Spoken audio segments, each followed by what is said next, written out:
Hello and welcome to Quick Charge. I'm Mikey G, and it's Thursday, October 27th.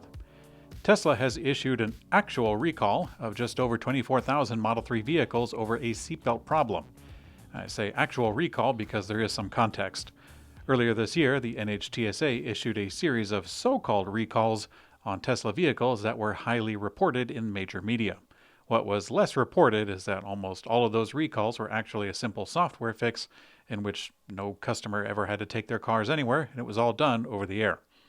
The agency is still largely using the outdated terminology and rules to the point that Elon Musk complained against the recall term, saying it was being used unfavorably against Tesla.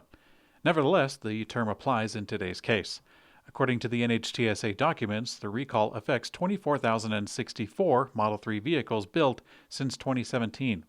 In the defect notice, they describe the problem, which appears to have been caused by a series of service issues rather than manufacturing. The issue is specifically the second row left seatbelt buckle and the center seatbelt buckle anchor. The voluntary recall can be addressed in person at one of Tesla's growing service centers. The Tesla Cyberquad for kids, a small toy ATV, is getting recalled. The toy isn't actually made by Tesla, as I'm sure most of you know. It's made in conjunction with Radio Flyer, who has several other electric kid toys with various branded model fairings, such as a Jeep Rubicon as an example. This one is entirely different in design, but the reason appears to be some sort of technicality, as the Consumer Product Safety Commission is considering the vehicle to be categorized as a youth ATV rather than just a toy, and therefore it would not comply with the safety standards going into the new category.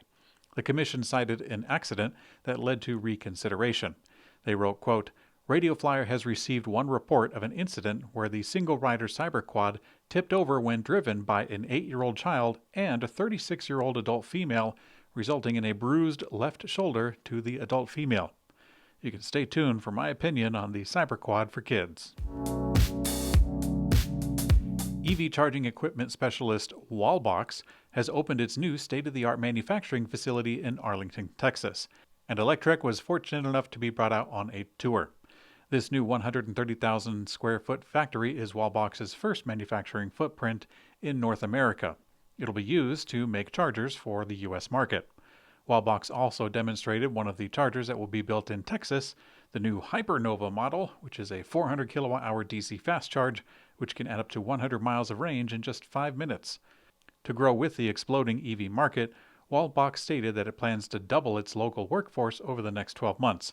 The long-term goal is 1 million units of production by the year 2030. Disney World has announced Thursday that it has installed several new ChargePoint Level 3 fast chargers at Disney Springs, its shopping and entertainment venue. Disney World already has EV charger options at its 4 locations of Walt Disney World theme parks, Disney Colorado Springs Resort, and Disney Springs, but they have minimal availability. Disney World also provides several EV charging options at hotels, shopping districts, and surrounding areas.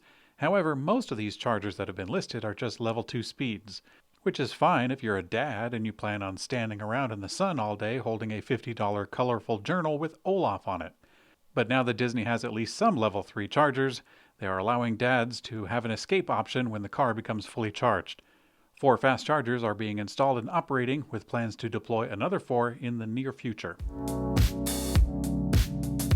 California's Office of the Governor issued a report on the progress of the state's electric vehicle market that shows that nearly 18% of all new cars sold in California were all electric. Electric vehicles account for roughly 6% of the new car sales across the whole country.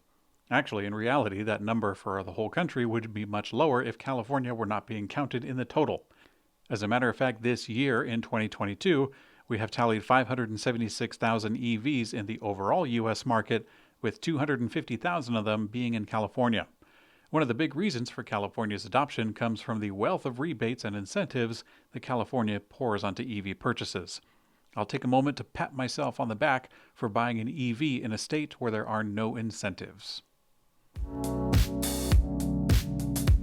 The UN Environment Program just released its Emissions Gap Report 2022, and the news is rather bleak regarding climate change. The 99-page report is titled, quote, The closing window. Climate crisis calls for rapid transformation of societies. Inside the report, it asserts, quote, the international community is still falling far short of the Paris goals, with no credible pathway to 1.5 degrees Celsius in place. Only an urgent system-wide transformation can avoid an accelerating climate disaster. Now at Electrek, we've got a few tips to not only save the planet, but in many ways, save your pocketbook too. And here they are. You can insulate your house, get an electric bike, one of my favorites, turn your heating down, tap into the Inflation Reduction Act rebate for a heat pump, go solar, write to your representative, vote for the planet, of course.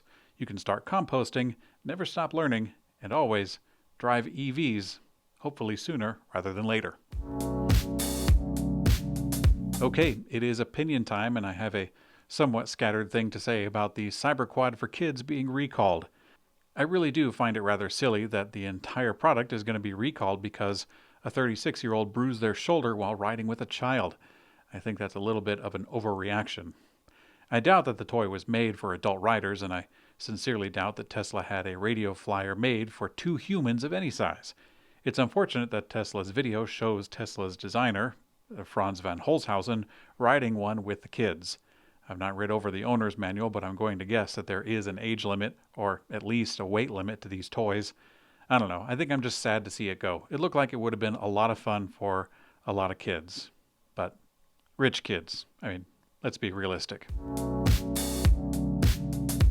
In today's community comment found on YouTube, both Rob Clark and a channel called Windward Loop suggested that yesterday's story about Tesla being under investigation probe from the U.S. Department of Justice is an old story.